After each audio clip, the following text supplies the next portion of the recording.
भारत के किस राष्ट्रपति को मिसाइल मैन भारत के किस राष्ट्रपति को मिसाइल मैन के रूप में जाना जाता है? एपीजे अब्दुल कलाम को जाना जाता है। कौन भारत के सबसे युवा राष्ट्रपति थे? सबसे युवा राष्ट्रपति कौन बने थे? नीलम संजीव रेड्डी जी। नीलम संजीव रेड्डी। भारत के राष्ट्रपति बनने से पहले किसने भारत रत्न पुरस्कार से सम्मानित किया गया था जी? तो एस राधा कृष्णन थे। कौन थे? एस राधा कृष्णन। भारत के संविधान के अनुसार राज्यसभा का पदेन सभापति कौन होता है? राज्यसभा का पदेन सभापति उपराष्ट्रपति होता है। भारत के उपराष्ट्रपति का चुनाव कौन करता है? तो संसद के दोनों सदनों के सदस्य करते हैं। संसद के दोनों सदनों के सदस्य। भारत में दूसरा संवैधानिक पद कौन सा है? भारत में दूसरा उच्च संवैधानिक पद कौन सा है? तो उपराष्ट्रपति का पद है। भारत की संसद में शामिल होते हैं। भारत की संसद में राष्ट्रपति, लोकसभा और राज्यसभा तीनों शामिल होता है। राष्ट्रपति, लोकसभा और राज्यसभा शामिल होता है।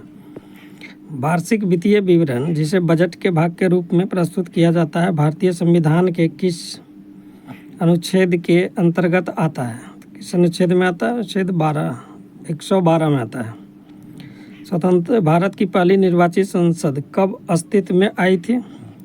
1952 में आई थी।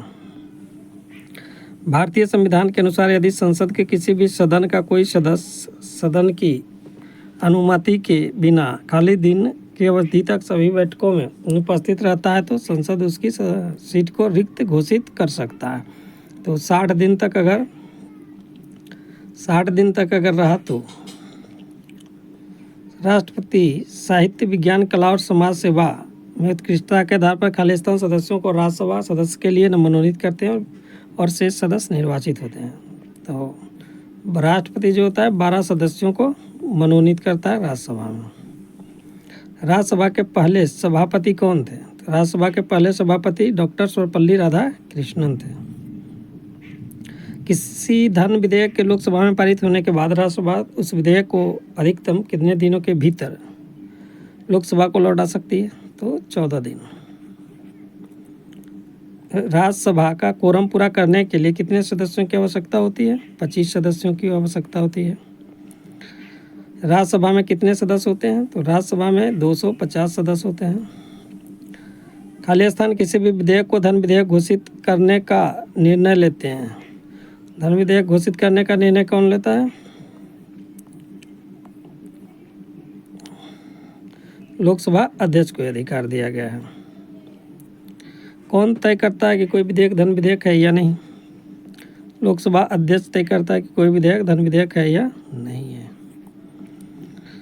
धन विधेयक खालिस्तान प्रस्तावित किया जा सकता है केवल लोकसभा में। धन विधेयक को केवल लोकसभा में लाया जा सकता है।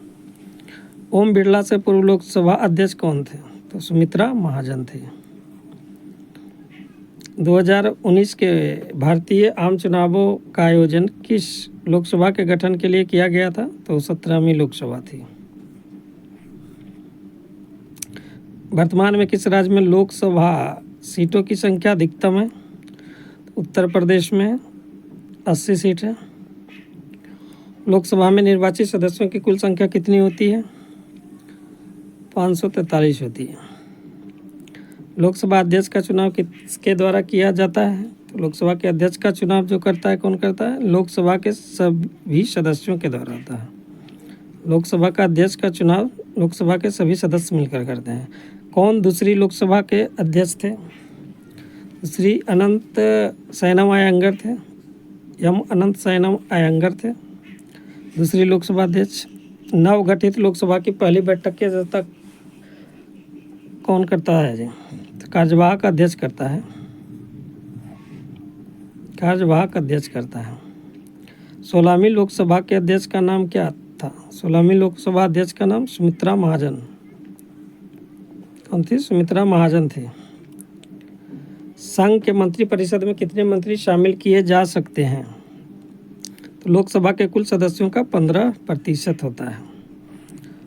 लोकसभा के कुल सदस्यों का 15%। संसदीय प्रणाली में राष्ट्रपति द्वारा विधायी, न्यायिक एवं आपातकालीन शक्तियों का उपयोग वास्तव में किसकी सलाह पर किया जाता है? तो मंत्रिपरिषद की सलाह पर किया जाता है। भारत के प्रथम और एकमात्र कार्यकारी प्रधानमंत्री थे गुलजारी लाल नंदा, कार्यवाहक प्रधानमंत्री बने थे। भारतीय संविधान में केंद्र एवं राज्य दोनों में संसदीय लोकतंत्र के रूप में शासन की संरचना का प्रावधान किया गया है। तो संघीय संरचना है जी, कैसी संरचना है? संघीय संरचना का प्रावधान किया गया है। भारत के उप प्रधानमंत्री थे, तो उप प्रधानमंत्री भारत के जगजीवन राम थे। 77 से 79 के बीच बता रहा है, जगजीवन राम उस टाइम थे। भारत के संविधान का कौन सा अनुच्छेद राज्यपाल की नियुक्ति से संबंधित है? तो अनुच्छेद जो है 155 जो है राज्यपाल की नियुक्ति से संबंधित है। किस भारतीय संविधान के अनुच्छेद 161 के तहत समाधान देने की शक्ति प्रदान की गई है? राज्यपाल को है। राज्यपाल अनुच्छेद 161 के तहत समाधान कर सकता है।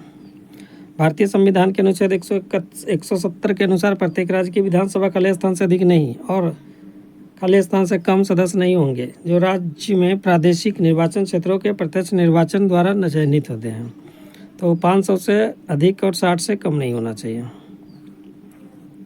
भारतीय संविधान का कौन सा अनुच्छेद संघ राज्य क्षेत्रों के लिए उच्च न्यायालयों से संबंधित है? तो अनुच्छेद 241 है। उच्च न्यायालय की रीट जारी करने की शक्ति खालिस्तान के अंतर्गत लिखित है, तो रीट जारी करता है अनुच्छेद 226 के तहत उच्च न्यायालय, 32 के तहत सर्वोच्च न्यायालय। भारतीय संविधान का कौन सा अनुच्छेद उच्च न्यायालयों के न्यायाधीशों द्वारा शपथ का प्रतिज्ञान से संबंधित है? तो वह है अनुच्छेद 219 है। कौन सा अनुच्छेद है? अनुच्छेद 219। जिला और सत्र न्यायाधीश खालिस्तान के सीधे नियंत्रण के अधीन कार्य करते हैं, राज्य के उच्च न्यायालय के अधीन काम करते हैं। जिला और सत्र न्यायाधीश जो होता है राज्य के उच्च न्यायालय के नियंत्रण में काम करता है। भारत के उच्चतम न्यायालय का आदर्श वाक्य क्या है? यतो धर्मस्यो जया, यतो धर्मस्यो जया। भारत के उच्च न्यायालय की प्रथम महिला न्यायाधीश कौन थी? तो एम फातिमा बीबी थी। वर्तमान परिसर के पहले भारत का उच्चतम न्यायालय कहाँ से संचालित किया जाता था? संसद भवन से संचालित होता था। नवंबर 2020 के अनुसार भारत में उच्च न्यायालयों की कुल संख्या कितनी है? तो अभी उच्च न्यायालय जो है 25 है। उच्च न्यायालयों की संख्या कितनी है? 25 उच्च न्यायालय है। संसद के प्रत्येक राज्य के विधानमंडल के सभी चुनावों के लिए तथा राष्ट्रपति उपराष्ट्रपति के पदों के चुनावों के लिए मतदाता सूची तैयार करने की भूमिका का निर्वहन कौन करता है? तो ये चुनाव आयोग करता है। भूमिका का निर्वहन कौन करता है? चुनाव आयोग करता है। राज्य चुनाव आयुक्त की नियुक्ति कौन करता है? तो राज्य चुनाव आयुक्त की नियुक्ति जो होता है वो राज्यपाल करता है। भारत के मुख्य चुनाव आयुक्त और चुनाव आयुक्तों की नियुक्ति कौन करता है? भारत के मुख्य चुनाव आयुक्त और चुनाव आयुक्तों की नियुक्ति भारत के राष्ट्रपति द्वारा किया जाता है। ईवीएम का पूर्ण रूप क्या है? इलेक्ट्रॉनिक वोटिंग मशीन होता है। ईवीएम का फॉर्म इलेक्ट्रॉनिक वोटिंग मशीन होता है। वर्ष 1982 में इलेक्ट्रॉनिक वोटिंग मशीन खालिस्तान विधानसभा चुनावों में पहली बार प्रयोग किया गया था। तो एक केरल की विधानसभा में पहली बार प्रयोग किया गया था। कब? 1982 में किया गया था। भारत में पहली बार किस राज्य में इलेक्ट्रॉनिक वोटिंग मशीन का इस्तेमाल किया गया है? केरल में किया गया है। भारतीय निर्वाचन आयोग के अनुसार 2020 तक भारत में मतदान करने हेतु न्यूनतम आयु कितनी है? 18 वर्ष दिया गया है। 18 वर्ष का लोग मतदान कर सकता है। भारत का प्रथम मुख्य चुनाव आयुक्त कौन थे? तो पहला मुख्य चुनाव आयुक्त सुकुमार सेन थे। भारतीय चुनाव आयोग की स्थापना कब की गई थी? भारतीय चुनाव आयोग की स्थापना कब किया गया था? 25 जनवरी 1950 को किया गया था। नीति आयोग का गठन 2015 को भारतीय योजना आयोग के समाप्त करके उसके स्थान पर किया गया था। 1 जनवरी 2015 को नीति आयोग का गठन किया गया था।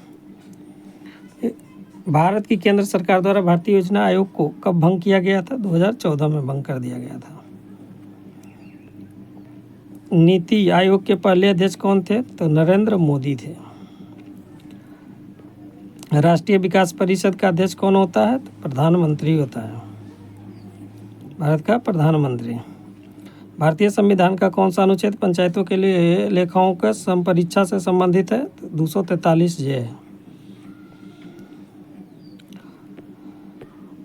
भारतीय संविधान का कौन सा भाग पंचायतों से संबंधित है? तो भाग जो है 9 जो है पंचायत से संबंधित है। भारतीय संविधान का कौन सा अनुच्छेद पंचायत की शक्तियों, प्राधिकार और उत्तरदायित्वों से संबंधित है? 243 का जी है जी। भारतीय संविधान के किस संशोधन द्वारा भारतीय संविधान में भाग 9 जोड़ा गया था? 73वां संविधान संशोधन में। अनुच्छेद 243 किससे संबंधित है? तो पंचायतों की संरचना से संबंधित है। किस समिति की रिपोर्ट में भारत ने 3 टियर पंचायती राज प्रणाली की अनुशंसा की थी? तो बलवंत राय मेहता समिति। 3 टियर्स में पंचायत के गठन की बात किया गया था, बलवंत राय मेहता। किस चुनाव में महिलाओं के लिए 1/3 सीटों का आरक्षण किया गया? पंचायती राज में। 1/3 सीट किस में? पंचायती राज में संरक्षित कर दिया गया है। पंचायती राज संस्था की स्थापना करने वाला पहला भारतीय राज्य कौन था? तो राजस्थान था।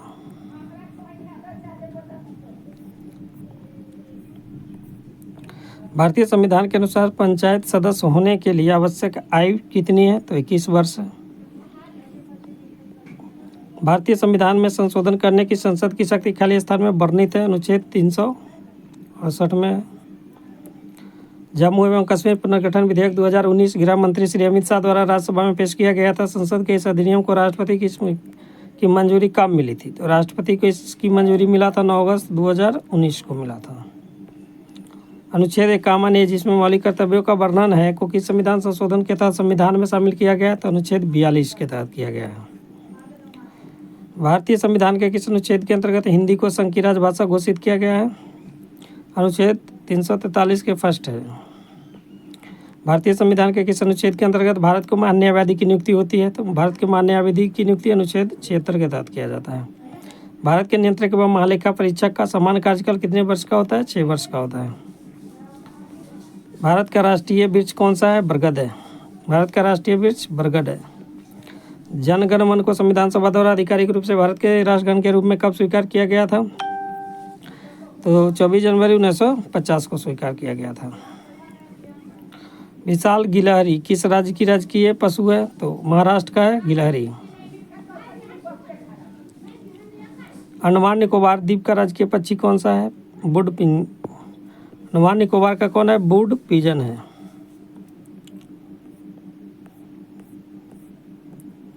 भारतीय संविधान का अनुच्छेद 315 किससे संबंधित है?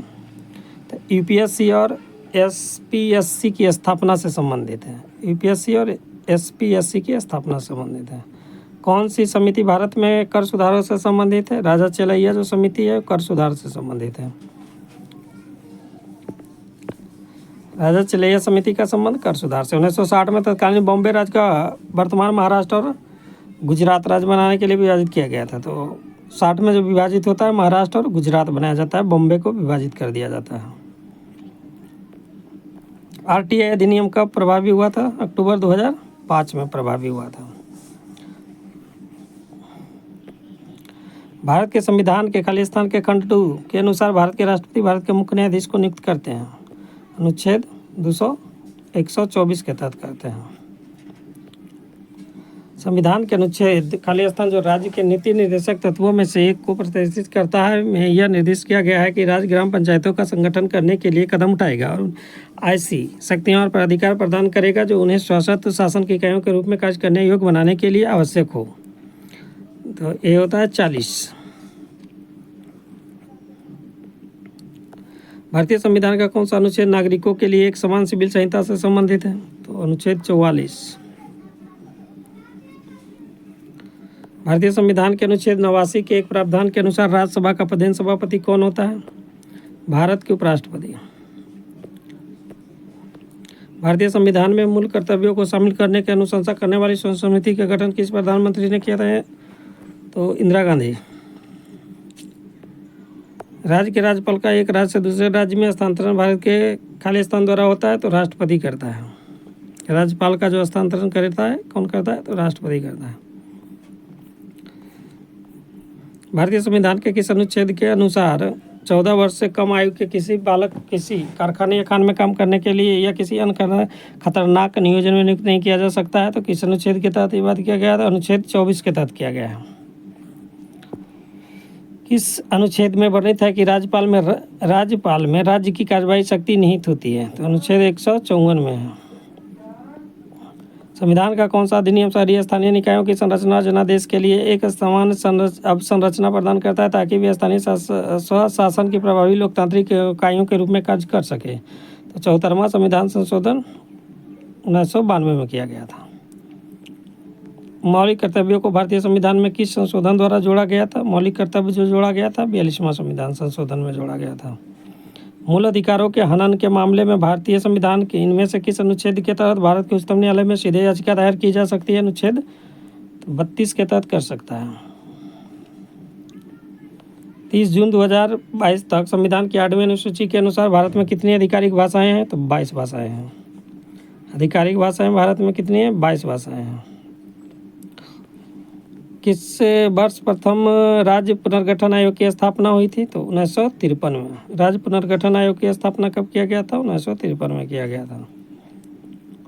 भारतीय संविधान के तहत नगर पालिका क्षेत्र में वार्ड समितियों का गठन आवश्यक है। ऐसी प्रत्येक नगर पालिकाओं की संख्याएं होनी चाहिए। तो ऐसी जो होना चाहिए 3 लाख या उससे अधिक होना चाहिए। भारतीय संविधान के अनुच्छेद 21 किससे संबंधित है? तो भारतीय संविधान का अनुच्छेद 21 जो है प्राण और दैहिक स्वतंत्रता का संरक्षण से संबंधित है। खंड पंचायत समिति के अध्यक्ष का चयन किसके द्वारा किया जाता है? समितियों के सदस्यों द्वारा किया जाता है। भारत में किस प्रकार की सरकार है? तो भारत में जो है किस प्रकार की सरकार है? संसदीय प्रकार की सरकार है। भारतीय संविधान में मौलिक कर्तव्यों की सूची में 11वें मौलिक कर्तव्यों को किस वर्ष में शामिल किया गया था? तो 2002 में 11वां आया था। संविधान के अधिनियम 1992 में किस संशोधन के अंतर्गत पंचायती राज संस्थाओं को संवैधानिक स्थिति प्राप्त हुई है जी? तो 73वां संविधान संशोधन था। भारतीय संविधान के किस अनुच्छेद में भारत के महान न्यायवादी संबंधित प्रावधान दिए गए हैं? तो भारत का महान न्यायवादी जो है अनुच्छेद 76 में है। भारतीय संविधान के किस भाग में मूल अधिकारों का वर्णन है? तो भाग 3 में है। भारत में कौन सा दिन संविधान दिवस के रूप में मनाया जाता है? तो 26 नवंबर को मनाया जाता है। नेक्स्ट क्वेश्चन जो आएगा वो अगले सेट में कवर कर लिया जाएगा।